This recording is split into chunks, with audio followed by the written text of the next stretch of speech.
Bismillahirrahmanirrahim, rekan-rekan mahasiswa di mata kuliah Sejarah Hindu-Buddha. Pada pertemuan sebelumnya, kita sudah mengkaji tentang awal mula kedatangan Hindu-Buddha ke Indonesia, kemudian teori kedatangan Hindu-Buddha ke Indonesia. Nah, untuk pertemuan hari ini, kita akan mengkaji tentang awal mula, bisa dikatakan awal pengaruh Hindu-Buddha di Indonesia atau awal mula Hindu-Buddha di Nusantara. Nah, untuk pertemuan hari ini saya akan mengkaji tentang tulisan yang ditulis oleh beberapa penulis. Di sini ada dari Agustianto Indrajaya. Kemudian beliau merupakan penulis dari Pusat Arkeologi Nasional atau Arknas, ya, atau Arkeologi Nasional, dan juga dari penulis Endang Sri Hardiati. Nanti kita bisa mengkaji, nanti saya pun akan menampilkan tulisan beliau yang mengkaji tentang awal pengaruh Hindu-Buddha di Nusantara. Jadi ini saya mengkaji dari jurnal atau tulisan karya ilmiah dari beliau-beliau ini. Izin share screen. Ya. Awal pengaruh Hindu-Buddha, saya coba, nah, mudah-mudahan bisa terlihat. Nah, awal pengaruh Hindu-Buddha ke Indonesia bisa dikatakan sebagai awal mulanya Indonesia masuk ke dalam periode sejarah. Nah, di mana ini sekitar awal abad ke-5, di mana dengan ditandai beberapa munculnya kerajaan yang ada di Nusantara, yang bahkan nanti rekan-rekan kaji, salah satunya yaitu ada kerajaan Kutai dan juga ada kerajaan Tarumanegara. Nah, di mana periode tersebut merupakan sebuah periode yang awal mulanya Hindu-Buddha berkembang di Indonesia. Nah, di mana ada beberapa penelitian terhadap periode awal sejarah Indonesia di sini, di mana mengungkapkan bagaimana yang terjadi di masyarakat, terutama yang terjadi di Nusantara, sehingga bisa dikatakan Indonesia menerima pengaruh unsur-unsur dari budaya asing, gitu kan ya. Jadi yang harus kita pahami bahwa apa sih yang menjadi poin utama atau bisa dikatakan unsur utamanya kenapa bangsa Indonesia atau Nusantara atau masyarakat Nusantara pada saat itu mampu menyerap serta menerima unsur-unsur dari budaya asing, terutama di budaya India. Ketika kita berbicara tentang Hindu Buddha. Nah, yang muncul berjalan bahkan menghasilkan beberapa kerajaan Hindu Buddha di Nusantara. Nah, kemudian selain dari beberapa kajian yang tadi, di mana ketika kita berbicara tentang Hindu Buddha, maka muncul juga beberapa peninggalan yang dihasilkan oleh masyarakat tersebut, baik itu berupa cenderamata, kemudian juga tiang rumah, sisa perahu, keramik, tembikar, manik, alat logam, serta sejumlah kubur yang memang digunakan masyarakat pada saat itu yang berasal dari periode awal sejarah. Nah, jadi kalau ada yang menyampaikan bahwa awal periode sejarah Indonesia itu kapan? Sejak abad ke-4 dan ke-5 Masehi, berarti sekitar tahun 400-an. Ya, nah kita awali dari pendahuluan di sini, maka ketika kita berbicara tentang awal mula pengaruh Hindu-Buddha, maka ini tidak bisa lepas dari kajian sejarah Indonesia kuno atau sejarah Indonesia yang berhubungan dengan prasejarah atau yang disebut dengan praaksara. Nah, yang harus dipahami lagi oleh kita bahwa ketika kita berbicara tentang pengaruh, berarti kan harus ada media. media yang bisa dikatakan berkembang, media yang digunakan sebagai awal mula kontak antara bangsa Indonesia pada saat itu dengan bangsa luar. Nah, yang harus dipahami oleh kita bahwa ketika awal abad Masehi ini, yaitu awal abad sejarah, di mana Indonesia dikatakan sebagai sebuah negara atau wilayah dengan iklim atau perdagangan sifatnya maritim. Nah, berarti sebenarnya sudah ada perdagangan yang sifatnya regional antara satu negara dan negara lain yang ada di kawasan Asia Tenggara. Nah, beberapa dari mereka di sini bisa dikatakan terlibat perdagangan jarak jauh sebelum pengaruh India ataupun Cina di awal milenium pertama. Nah, yang harus kita cermati juga bahwa di awal milenium, bahwa kalau kita flashback ke masa peradaban logam atau zaman logam, di mana ada beberapa peninggalan seperti ada Nekara, Kapak Dongson yang merupakan jaringan perdagangan jarak jauh, di mana beberapa peninggalan tersebut itu tersebar dan ada di wilayah Asia Tenggara. Ya. Kemudian bahkan budaya Dongson pun itu tersebar ada di wilayah Vietnam bagian utara.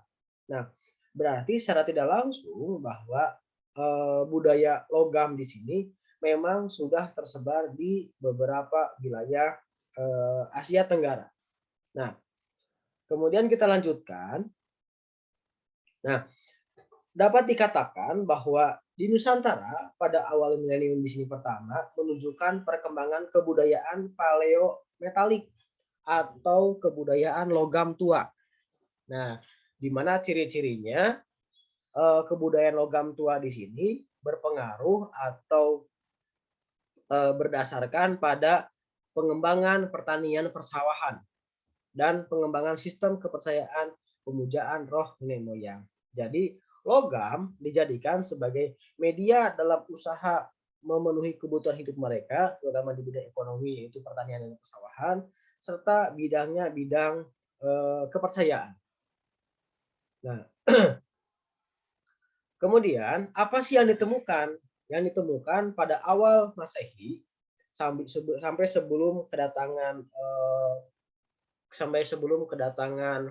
Hindu Buddha ke Indonesia, bahwa pengaruh bisa dikatakan pengaruh India, memang sebelum kedatangan pengaruh India, di sini terdapat 10 butir aspek kebudayaan yang merupakan kepandaian asli masyarakat Nusantara. Ya, jadi yang harus dipahami oleh kita juga adalah bahwa bangsa Indonesia ketika didatangi oleh bangsa asing, yaitu dari bangsa India dengan pengaruh Hindu Buddhanya, kita bisa dikatakan bukan sebuah negara yang kosong, tetapi sebuah negara yang mempunyai aspek kebudayaan.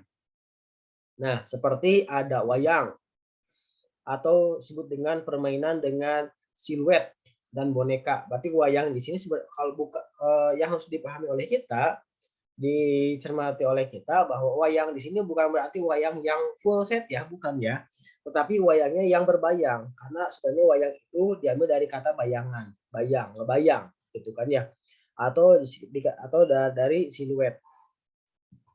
Kemudian gamelan, ya, batik, pengerjaan logam, kemudian juga ilmu astronomi, pelayaran, irigasi, mata uang, kemudian juga ada metum seperti irama, dan pemerintahan yang teratur.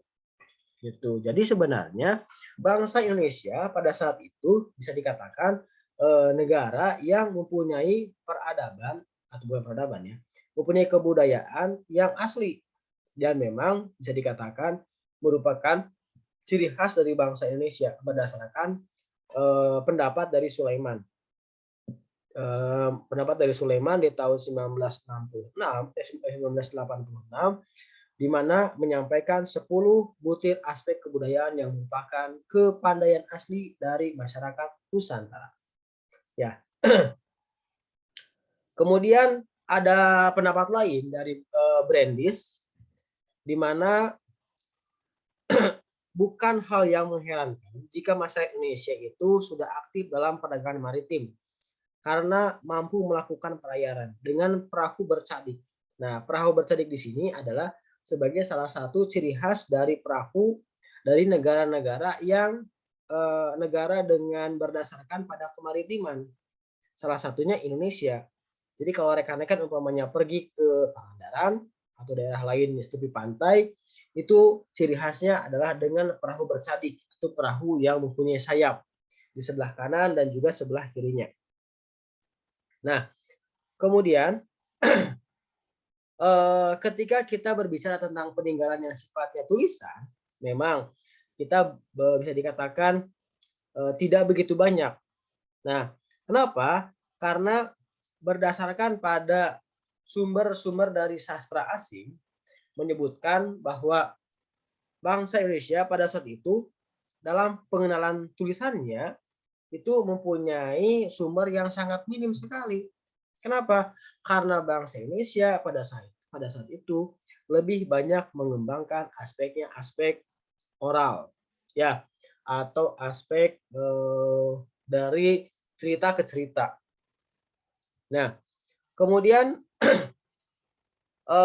dalam pemberian pengenalan tulisan, bangsa Indonesia juga di sini memang mendapatkan pengaruh yang besar dari bangsa India dengan diperkenalkannya bahasa Sanskerta dengan huruf Pallawa, bisa dikatakan, tetapi karya sastra yang bisa dikatakan karya sastra yang dihasilkan itu sangat kecil.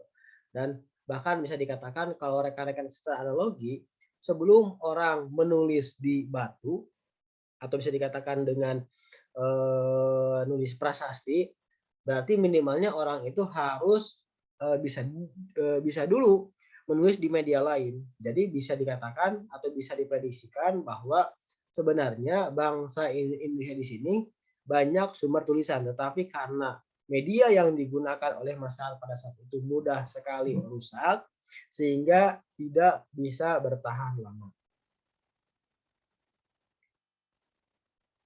Nah, kemudian dari beberapa kitab di sini yang memang diambil dari beberapa catatan karya sastra dari Cina, dilihat dari beberapa karya ya. Seperti di sini ada yang menyampaikan dari kitab Milinda Panha yang ditulis sekitar abad ke-1 sebelum Masehi. Kemudian ada juga kitab Mahani Desa yang ditulis pada abad ke-3 Masehi, menyebutkan nama sebuah nama wilayah yang merupakan wilayah Indonesia, yaitu ada wilayah Sumatera dengan sebutannya Suwarna Bumi, kemudian juga adalah daerah Bangka atau Wangka, dan juga ada Jawa. Ya, nah kemudian selain itu catatan dari Cina awal menyebutkan ada beberapa sejumlah kerajaan awal yang memiliki hubungan dengan jalur perdagangan melalui Selat Malaka, seperti Poli, Koying, Kantoli, Weli, Puata, kemudian Po Huang, dan juga ada Po Enpen. Nah, kemudian ada juga Tantan dan Holotan yang berada di kerajaan awal yang diperkirakan telah muncul di berbagai lokasi kepulauan Indonesia, terutama daerah Jawa dan juga daerah Sumatera. Nah, kemudian, nah selanjutnya memasuki awal milenium pertama, perdagangan antara wilayah Cina dan India dengan menggunakan rute maritim melalui Selat Malaka yang pada pertemuan sebelumnya sudah saya sampaikan, menunjukkan aktivitas yang meningkat yang mengakibatkan munculnya entrepot, atau bisa dikatakan hampir sama seperti entrepot itu seperti rest area atau tempat lokasi singgah dulu ya di Asia Tenggara. Salah satu pelabuhan yang terkenal besar dan lebih lama selama periode tersebut adalah Ocheo di Funan. Lokasi Funan strategis ditempatkan antara Basak dan juga Teluk Siam, memungkinkan untuk berkembang menjadi pusat komersil penting. Nah, setidaknya abad ke-3 Masehi, penguasa Funan mengirim utusan ke India dan juga Cina, mengadakan kontak dagang dibangun untuk membentang dari Cina ke Roma. Berarti memang sudah ada jalur perhubungan dari Cina menuju Roma, yaitu di Eropa. Nah, kemudian untuk mempersingkatnya, kita lihat. Nah, ada beberapa penyebab untuk meningkatkan perdagangan antara kawasan Asia Tenggara, di antara lain peningkatan permintaan untuk barang-barang eksotis seperti rempah-rempah, termasuk cengkeh, kayu manis, dan juga aromaterapi seperti cendana, pada abad pertama telah mendorong perdagangan India untuk meningkatkan volume dari perdagangan mereka dengan Asia Tenggara. Jadi bisa dikatakan bahwa yang menjadikan Indonesia terkenal atau Nusantara terkenal di wilayah Asia Tenggara adalah karena Indonesia merupakan komoditas ekspor, komoditas untuk barang-barang eksotis. Ya, barang-barang yang bisa dikatakan sumber daya alam yang begitu berkualitas seperti cengkeh, kayu manisnya, dan juga rempah-rempah lainnya yang memberikan ketertarikan bangsa lain untuk datang ke Indonesia. Ya, kemudian, nah, kemudian kita lihat di sini ada beberapa kajian atau bisa dikatakan terhadap awal sejarah di Nusantara di sini, di mana mengenal kondisi sosial ekonomi masyarakat pada awal sejarah. Jadi tidak sebenarnya yang harus dipahami oleh kita bahwa tidak mungkin tiba-tiba muncul sebuah kerajaan kalau tidak ada perkembangan yang begitu luas. Ya, atau bisa dikatakan tidak mungkin ada sebuah negeri yang bisa mengatur sebuah wilayah kalau seandainya wilayah tersebut tidak diawali dengan bagaimana aktivitas yang bisa meningkatkan sumber daya dari manusia atau sumber daya dari lingkungan tersebut. Kemudian menyusuri jalur-jalur perdagangan internasional yang memberi dampak terhadap masyarakat Nusantara, serta mengenali pula pihak mana saja yang berinteraksi di Nusantara.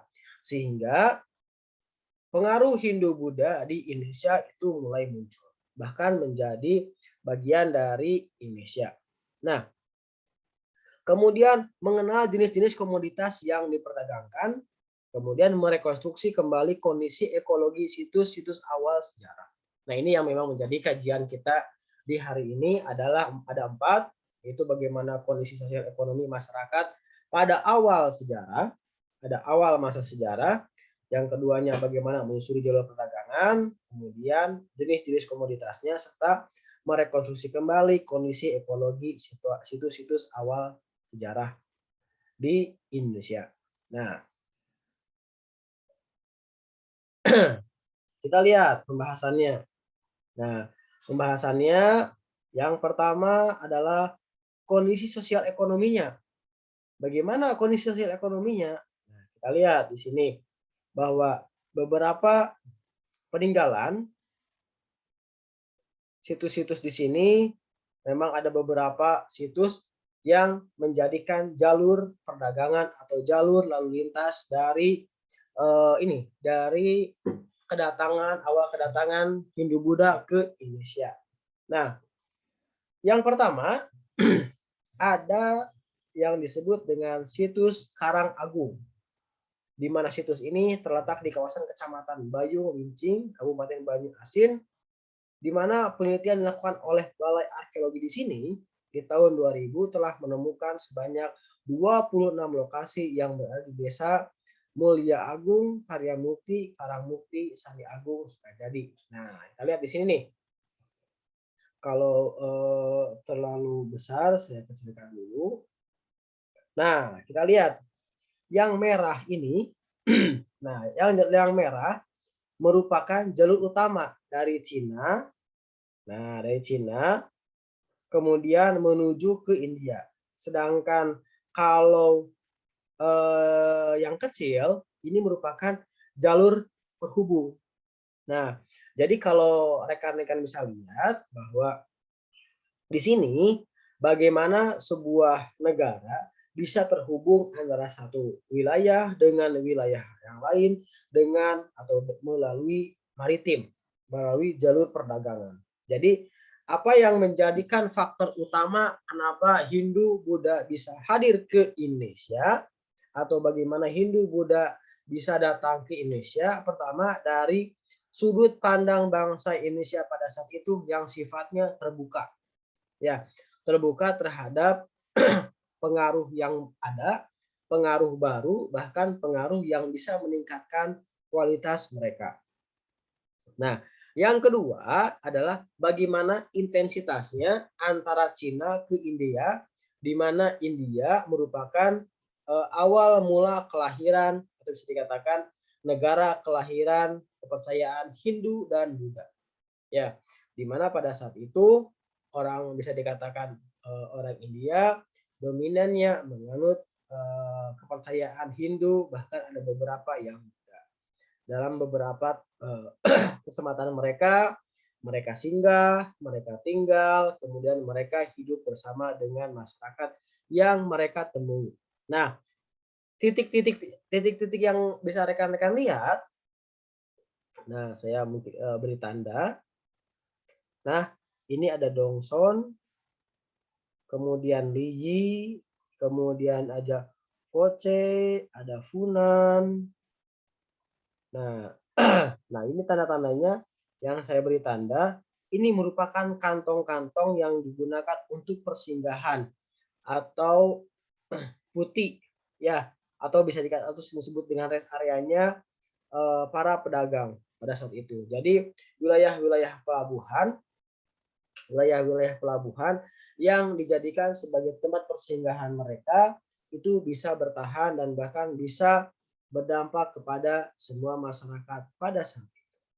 Ya, kita lanjutkan.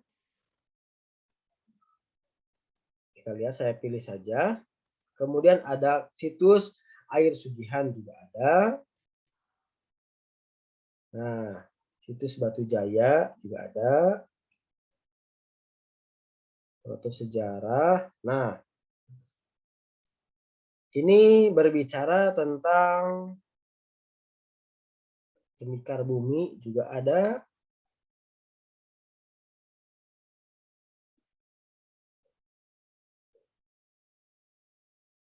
Nah, siap. Nah, ini kita lihat di periode proto sejarah. Pada periode proto sejarah, daerah Batu Jaya termasuk pada bagian wilayah sebaran budaya yang dikenal dengan istilah Buni Pottery Kompleks, yaitu satu komunitas masyarakat prasejarah yang berkembang di sepanjang pantai utara Jawa Barat, mulai dari daerah Bekasi sampai dengan Cilamaya Karawang. Beberapa situs ini pernah diteliti antara lain di Buni, Kedung Ringi. Kemudian hal ini didasarkan pada temuan rangkaian rangka manusia yang disertai dengan bekal kubur berupa wadah tembikar.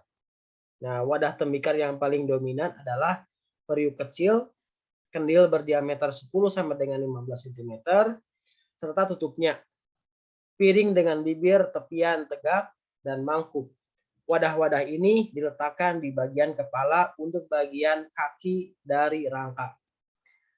Selain itu, wadah tembikar temuan lain seperti kapak neolitik, alat-alat logam, besi. Nah, kemudian juga ada manik-manik batu dan juga kaca. Artefak tulang juga banyak dilaporkan di sana. Sebagian rangka ini diberi perhiasan berupa kalung, cincin, penutup mata, dan gelang. Hal ini menandakan adanya stratifikasi sosial dalam masyarakat pendukung tembikar Buni. Ya. Nah, kemudian dari hasil pertanggalan terhadap temuan arang di sekitar rangka manusia tersebut didapat masa sekitar abad ke-1 sebelum Masehi sampai dengan abad ke-4. Umumnya, rangka dikuburkan secara langsung dengan arah kepala pada bagian timur laut dan kaki barat daya. Mereka telah menguasai teknologi logam dan pembuatan tembikar dengan tatap pelandas. Berdasarkan hasil penelitian ini difokuskan pada sektor Segaran 2. Nah, jadi kalau yang fragmen tembikar di sini dan juga beberapa peninggalan-peninggalan yang lainnya. Jadi sebenarnya bahwa hal tersebut menunjukkan kenapa mungkin Anda berpikir apa hubungannya antara Hindu Buddha dengan beberapa peninggalan tadi. Nah, beberapa peninggalan tadi menandakan bahwa bangsa Indonesia pada saat itu sudah mengenal begitu banyak teknologi yang menjadikan daya tarik bangsa lain untuk hadir ke Indonesia. Nah, ketika hadir di Indonesia, ketika hadir di wilayah Indonesia, maka mereka bukan hanya tujuannya adalah untuk berdagang, tetapi mereka juga bisa dikatakan ketika seseorang berdampingan hidup dengan orang lain, maka secara tidak langsung pengaruh-pengaruh mereka pun akan hadir ke Indonesia, akan hadir dan juga menjadi bagian dari kehidupan masyarakat pada saat itu. Nah, kemudian kita lihat dari wilayah tadi, ternyata ada beberapa periode kerajaan yang menyampaikan atau mendeskripsikan bagaimana kehidupan awal Hindu Buddha di Indonesia pada saat itu.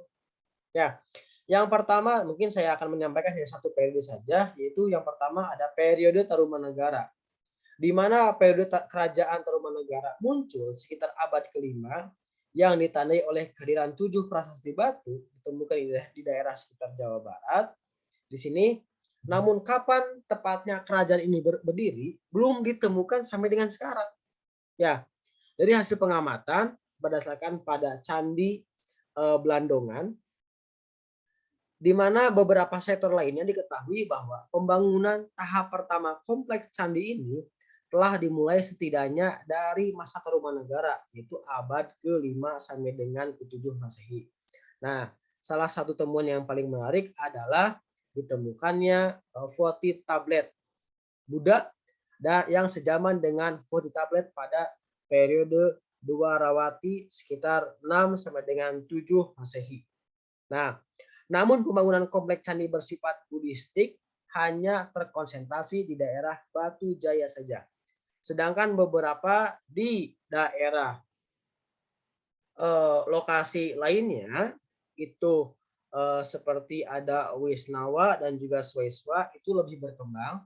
Seperti temuan kompleks Candi Tiga Arca, yaitu Arca Wisnu yang diduga berasal dari abad ke-5, situs Cibuaya 20 km ke arah situs Batu Jaya. Kemudian juga ada Candi Bojong Menje di daerah Ranca Ekek, di daerah Bandung tuh. Ya, dan juga ada Candi Cangkuang di daerah Garut yang sekarang menjadi andalan dari destinasi di daerah Garut yang berdasarkan gaya arsiteknya diduga berasal dari sekitar abad ke-7 Masehi. Nah, periode abad ke-6 sampai dengan ke-7 Masehi adalah puncak pertumbuhan agama Buddha di Batu Jaya yang tampak dari banyaknya bangunan stupa dan bangunan yang lainnya yang didirikan berkembang Buddhisme di wilayah ini. Seiring dengan ajaran Buddha di Sriwijaya daerah Palembang, namun demikian Buddhistik di Jawa Barat pengaruhnya sebatas di daerah pantai utara Jawa Barat saja. Kemungkinan mereka tidak ada dukungannya dari penguasa secara politik, terutama di daerah kerajaan Tarumanegara yang memilih Hindu sebagai alat legitimasi kekuasaan mereka. Nah, Hindu ini atau bisa dikatakan hal ini tercermin dari prasasti yang dikeluarkan yang menyebutkan Wisnu. Di samping itu, jika dikaitkan dengan prasasti Kota Kapur menyebutkan tentang Sriwijaya ke Jawa seringkali dikaitkan dengan keruntuhan Tarumanegara. Setelah abad ke-7, kerajaan ini tidak terdengar lagi. Ya, jadi kalau kita lihat dari adanya yang tadi disampaikan bahwa yang menjadikan sebuah negara atau wilayah memutuskan dia menjadi pengaruhnya Hindu atau Buddha itu tergantung pada keputusan kebijakan politik dari wilayah tersebut. Nah, mungkin barangkali akan lebih banyak pengaruh atau bisa dikatakan akan lebih banyak kerajaan Hindu yang dijadikan sebagai legitimasi wilayah mereka dibandingkan dengan Buddha. Nah, kenapa seperti itu? Nah, kembali kepada pembahasan sebelumnya, yaitu pembahasan tentang kasta, di mana kasta itu ada 4 kasta yang menjadi pembahasan atau menjadi kajian dari agama Hindu. Ada kasta Brahmana, Satria, Waisya, dan juga Sudra. Dan itu pun dijadikan sebagai legitimasi oleh bangsa Indonesia ketika mengambil sistem yang diambil dari India itu untuk melanggengkan legitimasi kekuasaannya. Jadi bisa kita mengambil sebuah asumsi bahwa kenapa bisa dikatakan bangsa Indonesia mudah menerima bisa dikatakan bangsa Indonesia mudah menerima pengaruh Hindu, terutama pengaruh Hindu adalah dengan tujuannya untuk melanggengkan kekuasaan. Nah, itu yang menjadi kajian kita hari ini. Nah, silakan pertanyaan, ada sebuah pertanyaan yang saya sampaikan kepada rekan-rekan yang mungkin menjadi masih dari kajian yang tadi saya sampaikan adalah menurut rekan-rekan, nanti tinggal ditulis saja di kolom komentar, menurut rekan-rekan, apa sih yang menjadi penyebab kenapa bangsa Indonesia mudah menerima pengaruh Hindu sehingga menjadi bagian dari sistem mereka, bahkan menjadi sebuah kerajaan. Silakan ditulis saja ya di kolom komentar. Nah, sampai sini pertemuan kita hari ini. Barangkali ada hal yang mau ditanyakan, silakan ditanyakan saja. Mungkin sedikit rumit bagaimana menyambungkan dari kehidupan masyarakat Indonesia yang pada saat itu merupakan negara yang bisa dikatakan prasejarah dengan berbagai macam sudut pandangnya dan juga berbagai macam perkembangannya, mulai dari ada zaman Paleolitikum, Mesolitikum, Neolitikum, ke Perundagian, kemudian tiba-tiba masuk ke zaman kerajaan. Nah, itu berarti kan hampir ada informasi yang kurang tersampaikan, ada informasi yang kurang diterima oleh kita, sehingga agak sedikit rancuh ya dari informasi yang sebagiannya. Karena bangsa Indonesia pada saat itu lebih banyak mengandalkan sumber secara oral, ya, sumber secara oral, dan itu dengan berupa cerita, kisah, dibandingkan dengan terdokumentasikan yang dengan menggunakan bahan-bahan yang sifatnya lebih awet, ya. Enggak, barangkali ada yang bertanyakan, silahkan ditulis saja di kolom komentar. Ya, untuk pertemuan hari ini barangkali cukup sekian saja. Terima kasih. Mudah-mudahan nanti kita bisa Pak, sebentar Pak. Nah, terima kasih atas kehadiran rekan-rekan dan juga sudah menyimak kajian kita hari ini. Mudah-mudahan kita bisa bertemu di pertemuan yang akan datang. Saya pamit. Barakallahu li wa lakum. Assalamualaikum warahmatullahi wabarakatuh. Terima kasih.